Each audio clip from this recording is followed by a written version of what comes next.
This podcast aims to help you get a job, no, a career in creative advertising. And someone commented on our Instagram, one of our recent posts on Breaking and Entering Pod, all one word, at Breaking and Entering Pod. They commented that they wanted to see more account-oriented folks on the show. So, Simon Telluri, this episode is for you. In this episode, we have account extraordinaire Kristin Barbour. Kristin is managing director at Camp & King Chicago. So let's talk about the agency first. Camp & King is a full-service advertising agency.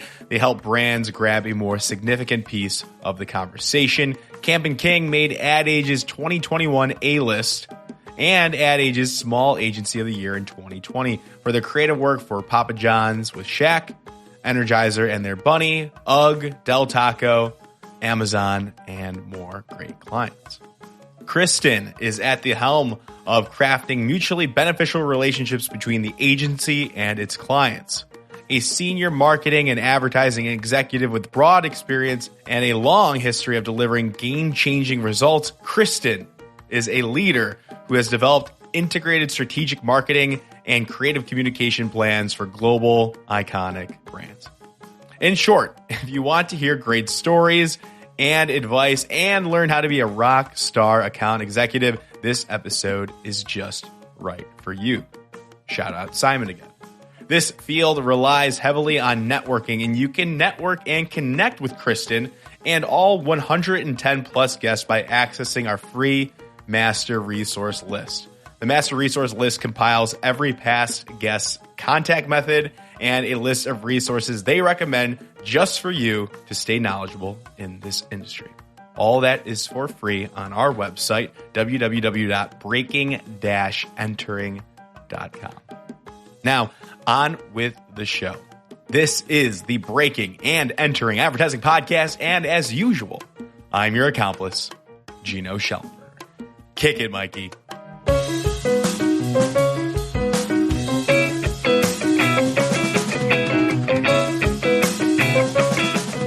Kristin Barbour, welcome to the Breaking and Entering Advertising Podcast. Thank you so much for coming on. You're in Chicago. I'm in Chicago. We're not far from each other, so that's pretty cool. We could have done this in person, but I didn't know. That's true.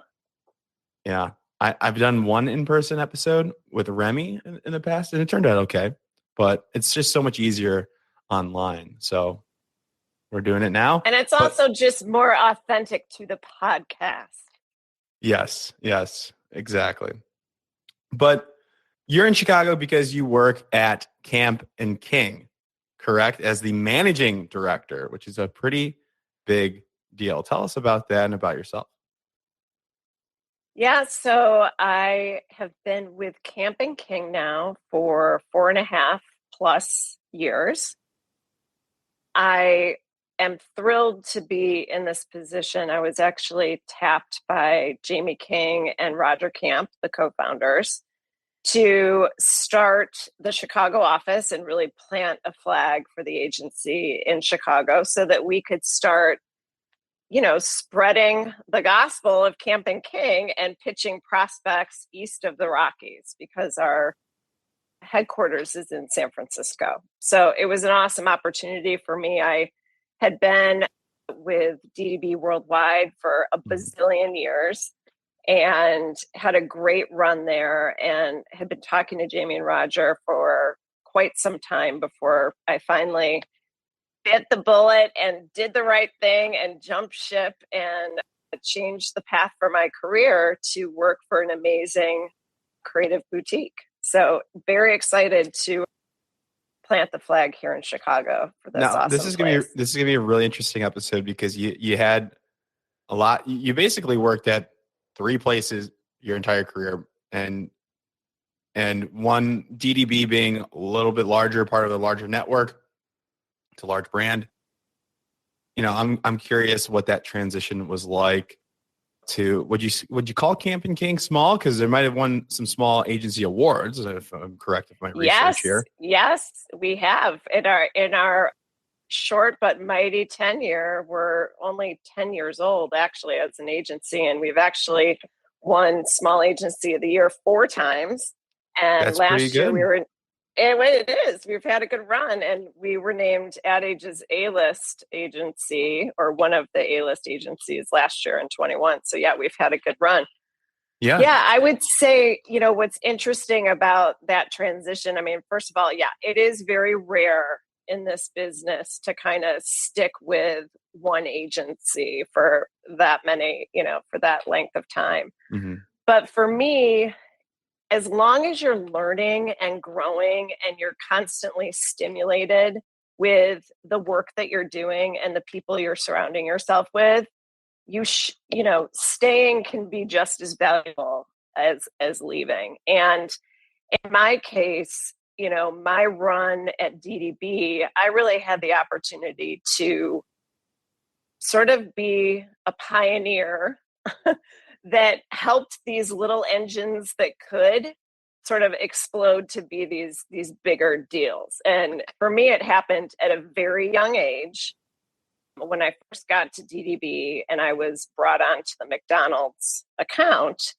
And I started interviewing with folks, and it was so interesting to me, Gino, because everyone I talked to there said, if you're ready to take on this job as an account executive on McDonald's, what you need to know is that your mission from God is to steal the business back from Leo Burnett and make us, DDB, the lead agency again. And if you're up for that challenge, guess what? You're the account person for us. So that was the climate of the team that I stepped into at DDB. And there were like 10 of us, because at the time, we just had this little sliver of the McDonald's business while Leo Burnett had really the lion's share of the business. So it was an incredibly energizing team to work on because we were on this mission to eventually, get the agency up for review so that we could bring it back. So we could bring it back home. Did that happen? Gino, I will tell you, it absolutely did happen. But the road to get there was really career defining for me. As young as I was, I learned probably the most important principles of advertising and why I love it and what works and what's inspiring through this experience. And it laid the foundation for my career from there. And I'll explain that a little bit. Basically, this group of hungry cats, so we were like, 11-ish account people. We had obviously creatives and strategists and production folks as well. We worked on this tiny little piece of the McDonald's business, and Dick Rogers, who was the North American president at the time, would gather us around. He'd pound on our office doors and say, conference room, conference room. He'd gather us into the conference room.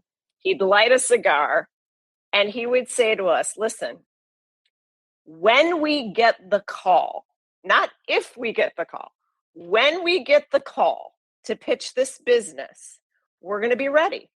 Because every time we go out there, we're going to be smarter. We're going to be showing better ideas. We're going to be 10 steps ahead of our competitors. So we just had this attitude, even though we were not the lead agency, we behaved like the lead agency. And, we came together as a team. And when we did get that call, none of us were surprised because from the very beginning, we sort of willed it to be done. And it was an amazing lesson for me, not only just on, relentless grit and passion and goal setting and all of that, but it was essentially, kind of the holy grail of what we do in advertising, which is when you are with a group of people and you work so hard together and you have each other's backs, you're pretty much going to be unstoppable. So it was great to learn that at a very, very early age. Right. And even before that, then how did you get in the door at DDB? So I got into the door at DDB. Actually, DDB was my second job. My first job was working on the Chevy business in Detroit right out of school. And I was lucky to get a job because the economy was just in the shitter. But I think the reason why I got the look at Campbell Ewald, which was the agency that did all the Chevy work, was because I had some prior experience. And the way that I actually broke into the business actually started in college, my senior year at U of M, when I took a class. It was a smaller class that they gave in the evening. It was not by a professor, it was by a professional. And this professional was actually an ECD at a small boutique shop in Ann Arbor. They were an award-winning shop. They were doing kick-ass work for the big three. And she taught this writing and advertising class. And I was literally obsessed when I took it. She treated us like creative teams. She issued the actual brief that she used in her agency. And at the end of that class, I went up to her and I was like, hey, I think you need an intern. Yeah. And basically asked for a job, and said, hey, can I, in between class, I'll do whatever you need me to do. I'll get people coffee. I will do research, whatever it takes. And she's like, all right, be at my office at 8:30 on Monday morning. And so that was one of those situations where it was like, okay, this is cool. Like, it was before people were doing internships, and we had an internship. And I think that really gave me a leg up to get that job right out of college. I love it. So she was teaching a class, and it wasn't by one of your professors with a PhD, which we've talked about this on the show. And what did you study again at Michigan? Communications. Gotcha. Which aligns. And did you know from that class that you wanted to head into the account direction, or when did you figure out that account was for you specifically? So I absolutely did not know that I wanted to be an account person. I was very passionate about being a writer, and I quickly learned that if you're going to be a writer, you need to actually have work to show somebody that, to prove that you have this talent. And I didn't go to school to create a portfolio. I just took this class and fell in love. So my strategy was, I did my homework in terms of like understanding what the different roles were at an agency, and the internship helped immensely with that. And I decided I need to go in with a specific lane that I'm going to pick, or else it will be very hard to get a job if I'm all over the place. So I picked account because in my mind, it was like the center of the wheel, right? So you have all these different spokes of the wheel. You've got media, you've got strategy, you've got creative, you've got production, and data analytic, it goes on and on. But the account person is in the center of the wheel, and they are collaborating and sort of the liaison with everybody.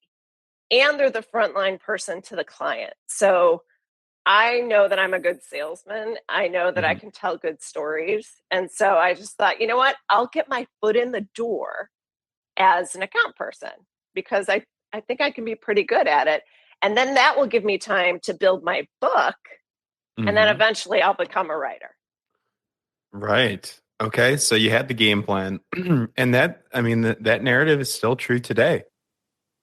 You do need to show work if you want to get into writing, or if you want to get in art direction. It's as simple as that. And the books today now, they're incredible. And there's a lot more means of execution, and it's difficult. So I get that. So you went account thinking that you would have time to maybe build a portfolio on the side, or you would break into copywriting. But what happened? What actually came about of that? So in my first year and a half in account management, which was you're thrown into what was then called the traffic department. And it was really, you're an account coordinator just running your ass off, getting things approved and keeping people on deadlines, and just learning kind of the nuts and bolts of keeping the train on the tracks. And while I was doing that, I became very good friends with a nice art director who was so dear that he stayed with me late at night, and he was helping me be the art direction side of a lot of my ideas. So I did actually put a book together. But what I realized in those first couple of years was my secret sauce is not coming up with the words necessarily, even though I love it.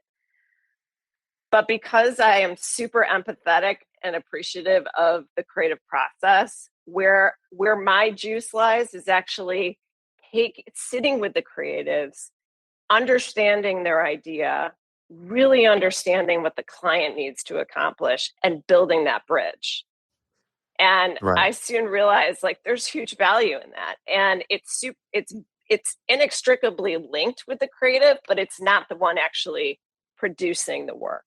How do you balance that when your creative team has a really good idea and the client may not like it? What do you do? How do you balance? It's a balance beam. What's your strategy? Yeah. I think part of, the art of it and the craft of it is, first of all, having a team and assembling a group of people that really respects each other and where you can have the honest conversation on whether or not the idea is really addressing, what it needs to achieve in order to answer the brief. There are also times where we've had to go back to the client and say, time out, we're not sure the brief is right. We're not sure that the questions that are being asked are the right questions. Right. So I think it can happen both inside with the creative, where you have to kind of mold to the objectives, and it can happen externally with the client, where you need to say, hey, let's shape the ask in the way that's going to get you the best work and the best impact to meet your challenge. Right. That makes a lot of sense. And does it happen a lot in your career? I would say the biggest challenge usually is forging a relationship with the client that's based on trust, which takes time. You've got to earn that trust, and you earn that trust by digging in with them, getting under the hood, on their business, learning everything there is to know about their business. And when you sort of walk the walk with them and really understand their challenge, you can then go back to the creative team and help with strategy to craft a brief that is so on the nose. And even though we're pushing them creatively, because you have that trust, minds will open because you've been on their side with them. Do you have a story that maybe sticks out in your memory of an interesting or exciting time where you were walking the walk with a client, where you got to really understand the business and you really connected with a client on a closer level, built that trust? Is there a moment that comes to mind? Yes. I actually do have a great story to share with you. Back when I ran the Conagra business at DDB, Conagra is a big CPG company with many household brands like Hunt's, Ready Whip, Chef Boyardee, Slim Jim, all kinds of those sort of pantry brands that we know. We ran their business, and about a year into the relationship, the CMO and the SVP of advertising came to me and said, Kristin, we need your help. We need your help because we don't believe that we are setting you guys up to do your best work. And they went on to say that the marketing organization is full of folks who are incredible general managers. They're running their businesses to a T, but where they could really use the agency's help was giving them the tools so that they could actually provide the kind of feedback that's going to nurture a creative idea and ultimately let us do our best work. So the proposition was, can you guys help us educate the marketing organization so that we can start giving you guys great feedback to get to great work? So this was something that we were thrilled that the clients actually asked our help on. And we had a really successful half-day session. The marketing department got so genuinely involved and truly embraced the principles. We saw an immediate impact right after having this session. Some of the first creative meetings out of the gates, the feedback had very much improved. And ultimately, the work got so much better. So much so that for the first time ever with our Slim Jim work, we were able to get this client nominated at Cannes. So I think that's an awesome example of when you can forge a relationship that's based on trust with your client. I would be terrified to be like, if I went to a client, the CMO, I'm like, all right, you guys don't know how to give feedback, so we're gonna make a workshop to teach you how to do that. Like, that's basically what you're saying. I would be terrified, but the way that you package it, it comes from the heart. You have common goals, and you want to help each other out. That's what account people do, right? It's true. And I will say there was great groundwork laid by Dave Linney. I mean, he was sort of our first gate at this, and he's the one that opened the door for us to have the conversation with the CMO. So by the time we got to her, she was already on board and super excited. So again, that's another example, right? Of like, listen, you need to have this business is about human connection. Like at every level. It's building an awesome team, that can create an atmosphere where you have each other's backs and you can work your asses off. It's creating work that connects brands to people, right? And it's creating relationships with your clients that are built on trust so that they are, not consumed by fear to do really interesting things. How long does it take if you're put on if you get a new client, like, how long does it take to have that healthy relationship? I mean, because you want to make it as fast as possible. You want to expedite it, any relationship, personal ones, romantic ones. You want to build trust right away. But what's your approach with the client? If you just get a new client today, what's your game plan? I would say the number one thing, and it's attached to empathy, is listening. Do not go in there and just barrel through with all these ideas. Spend a lot of time listening. And when you do that, you will find clues on how you can be most effective, because you will start to learn what keeps them up at night. And again, this isn't just what's said in the meeting, right? In the formal meeting. It's what happens in the hallway after the meeting, Right. It's what happens when a client comes out of a finance meeting and is super stressed out, and you start to really like peel the onion back with them and understand what the pressures are and how you can help, So I would say out of the gates, you need to do a lot of listening. And then, you can start to kind of co-create together a path forward. I think the biggest thing is, it's hard to say how long does it take, because every client and every business challenge is a little different.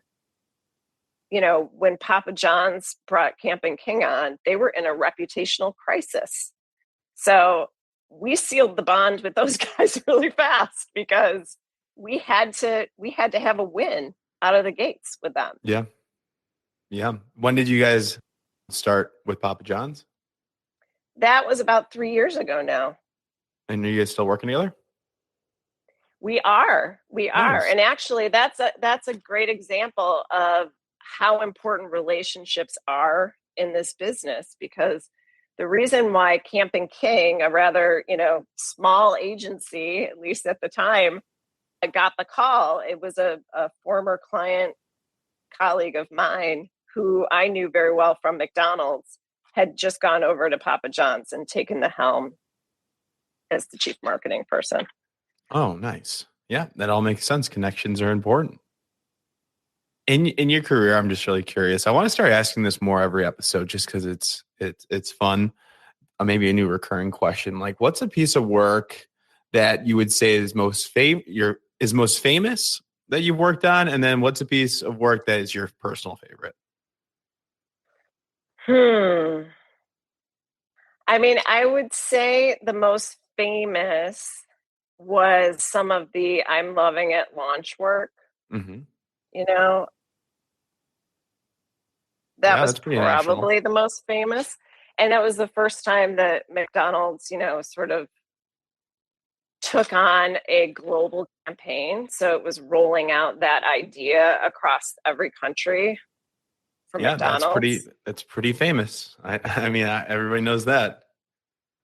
And then what? Tell me again the second question. Your personal favorite. Oh, God. I have so many. That's so hard. That's unfair. That might be a legal question. We can skip that. One piece of work. I mean, it's really old, actually. And it was I believe it was for iPhone. And it was the kid who it came out around Christmas time. I believe it was a 60-second piece of video. And they ran it on social, but I think they may have run it on TV. But there's all these vignettes of him with his family and everyone's having fun doing holiday things. And he's just kind of seems a little withdrawn and a little bit down. And what you realize at the end of the story is that along the way, he was capturing these moments on his phone and putting together this piece of film that really spoke to his family about, how much they meant to him. And I thought it was such a great message coming from Apple that was basically like a very emotional message. It was not a techie message. It was not about, the newest product right, features. It was really building an emotional connection to the brand, which I thought was really, really great. They love that at Apple. They do a great job, and they understand their why, as those videos show, of Steve Jobs in the past, so it makes sense. But I want to kick it now to, everybody on this. A majority of our guests are either copywriters, art directors, designers. We don't have that many account folk on, so we're due for some good advice. If you were to talk to your self in college when you were taking that class with the professional, knowing what you know now, what would you say to yourself as you were just starting out in this career? I mean, there's a few things. I mean, I am kind of proud to say a couple of pieces of advice I sort of did. I mean, the first one is just get experience. And I know that sounds like, geez, lady, easier said than done, but just get out there, make the phone calls, knock on doors, work for free, get some of your work and your perspective in front of clients. There are organizations where you can sign up and actually work on teams and projects. You get real client and, get some of that experience so that you can understand what it takes to be successful before you actually go out and start interviewing. So number one is get experience.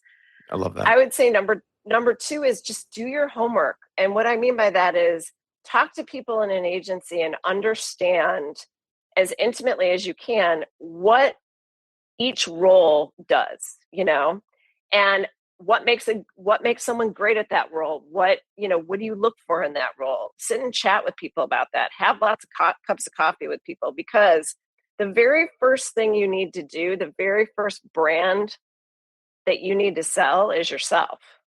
And in order to do that, you've got to be able to tell a story that says, I have this set of capabilities. I have this set of, intrinsic qualities that fits perfectly with X.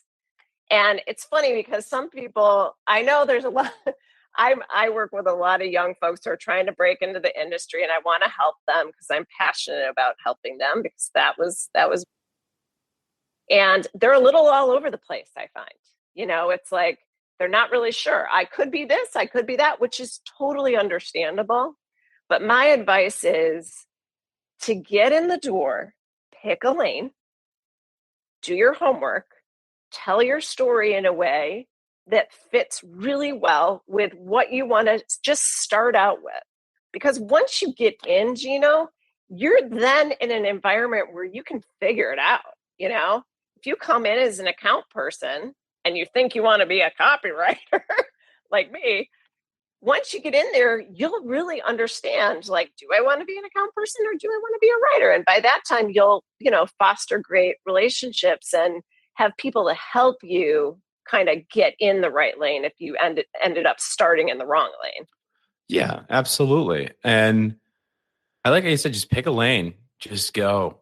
And, it's when you're applying, you got to know exactly what you think you want, at least you think you want at the time. Because you can't be like, oh, I like art, but I'm a good writer too. What do you want to be then? And then you go, I'm not sure. Right. Do you want to be a copywriter or art director? Well, I could do both. No, you can't. You got to pick one. You might be great. Right. It's good, but you got to pick one. There's no way you're doing both. So, I mean, it makes sense. And I always hopefully a lot of college students listen to this podcast. I believe they do with our analytics. And a lot of people out of college listen to it when they want to transfer and break back in from another career, which is perfectly fine. But hopefully the goal of this podcast is to teach you about the different roles, all the advice from these different roles, understand what they do in these different roles. So before you even graduate, you have a pretty damn good idea, like, oh, I want to do production. Okay, so I'm going to talk to these people in production. If you have the idea before, and then it's just, know exactly what you want, and then you can target that, and that'll help your break-in much faster than moving around.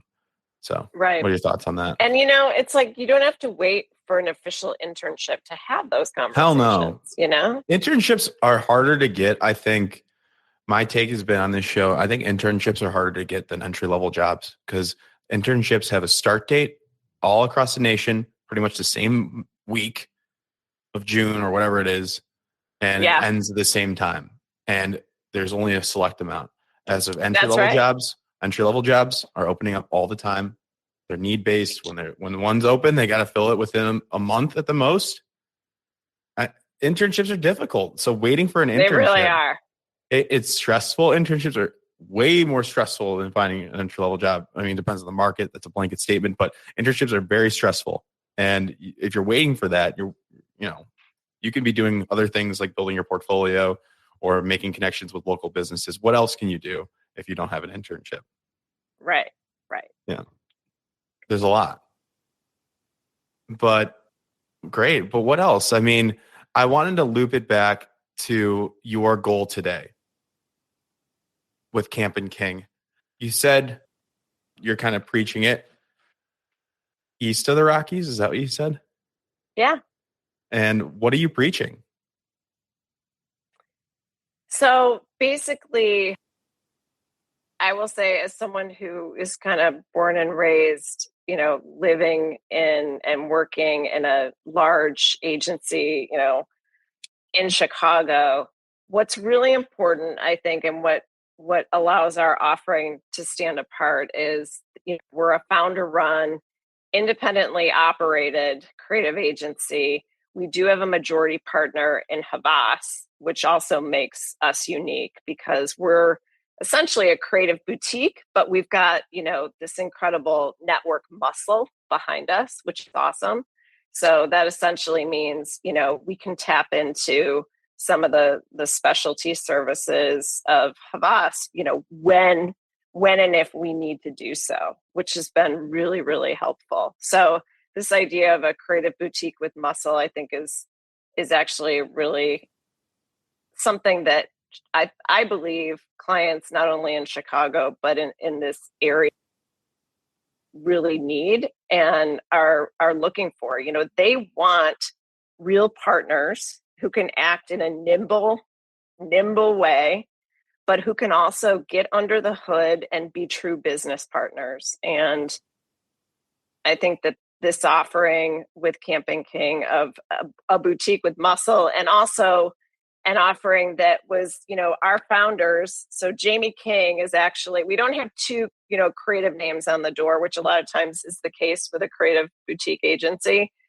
We have Jamie King, who's a strategist by trade, and he matched up with Roger Camp, who's this wild, amazing creative talent. And the two of them, started Campin' King. And when they first dreamt of the agency, they sat at Roger's kitchen table and scratched out on a napkin, I want to make work that people want to talk about. So this idea of creating work that is conversation worthy is really sort of at the heart of our philosophy. And Jamie, being a strategist, actually took that philosophy, developed an algorithm and an actual proof that it works for our clients' businesses. And basically, we're able to kind of go pitch to clients and show them that by developing work that is conversation worthy, you actually have the opportunity to build your business, because brands that ignite more positive conversation in their category actually grow 4 times faster. So there's like a real business piece to the aspiration creatively that the agency was founded on. Oh, yeah. Anytime you can be creative and effective, that's a sweet spot, because a lot of times we like to talk about super creative ads, and you make a moldy Whopper and it doesn't sell. I'm not going to open that can of worms. And you know what? You wonder why Burger King is up for review right now, right? Oh, it is. I didn't know that. But well, I saw a tweet. It was saying Burger King has great advertising, but the actual place itself needs work. Like, people are underpaid. Like, the quality of it's Burger King. Like, it's kind of gross. And it's like, we need to fix that first before we worry about the advertising. Good advertising can't fix a bad product. I think that's really true. That's absolutely right. But I think this notion of creative, strength in world-class creative, but also being very deep on consumer insights and business insights, that special complement and tension is really been something that has propelled our agency forward. Because when we meet new clients, we'll come out of a tissue session and we'll get comments like, wow, you guys really understand, what our challenge is. You really listen to us. And I now don't feel as freaked out about the creative, because I can understand exactly why it's matching the challenge. So I think, having an agency and an agency culture where the strategy and the insight is deemed just as important as the work, that they actually depend on each other, is really healthy. And I think it shows in how we present ourselves and present our solutions to prospects. Amazing. And you mentioned Papa John's. What other clients are you guys working with right now? So we are the global agency for Energize as well. Nice. So we brought back that beautiful pink bunny and gave him all of his swagger and got him to the point where he is in the advertising mascot Hall of Fame. So, has done wonders for their business, which is really great. Remax is another business of ours. Of course, Papa John's. Four Roses Bourbon. Not sure if you're a bourbon fan, but that's part of our roster, as well as Copper Cane Winery and Grove Collaborative as well, which we just are finishing up their launch work. Oh, then I will leave it at that. Everybody else that's interested listening, how can they reach out to you, learn more about your story, more about Campin' King and your clients, and how to be good at an account? Can they reach out to you, and how so? Absolutely. I would say hit me on LinkedIn, and I will obviously supply you, as you always ask for, with some good resources as well. Right. Now I'm going to plug that real quick. Yes, you will have the recommended resources for our listeners. And to find those, you have to go to our Instagram at Breaking and Entering Pod. And we have this master resource list, Kristin, of every guest that's ever been on. We collect their contact info and we collect the resources all in one Excel sheet. But that's on our website. But it's free on our website, www.breaking-entering.com. So, Kristin, thank you so much. This has been great. I really appreciate you giving us insight on how to be great at account. Because a lot of people, when I was in college, I wanted to be an account. A lot of people I know want to be an account, and it's not easy. And there's a skill set. There's things you have to learn. So your advice is really appreciated. Great. Thanks for having me. Did you hear anything on this episode about a job you'd like to have someday, soon, in advertising, strategy, design? The kind of job where you use your brain and your creativity? If you did, chances are a portfolio can really help you get that job. That's where Chicago Portfolio School comes in. They have programs and classes that help you show off your thinking and get you the job you want. So visit them at chicagoportfolio.com. And if you drop my name, Gino, into the chat box, they'll send you more info and a cool Sharpie. Or just some more info. You can decide that. Thanks. Thank you so much for listening to this entire episode of the Breaking and Entering Advertising podcast. If you like what you heard, it would mean a lot to us and help us grow and get better guests, better break-ins if you could go to Apple Podcasts and leave us 5 stars and a small review if you have the time. Be sure to connect with our guests if you like what they said by going to our Instagram at Breaking and Entering Pod. It's all one word, Breaking and Entering Pod on Instagram. We have links to their portfolios and their LinkedIn. They want to connect, so do that. And thank yous. Thank you to Mikey Malarkey, our audio engineer, and Buchan Zhang, our creative director. Can't do it without you two, and a team from the University of Illinois. It's a student team from the agency called AdBuzz, their PR agency, and it's been a pleasure working with them. Thank you all so much, and we will see you next week with another amazing guest.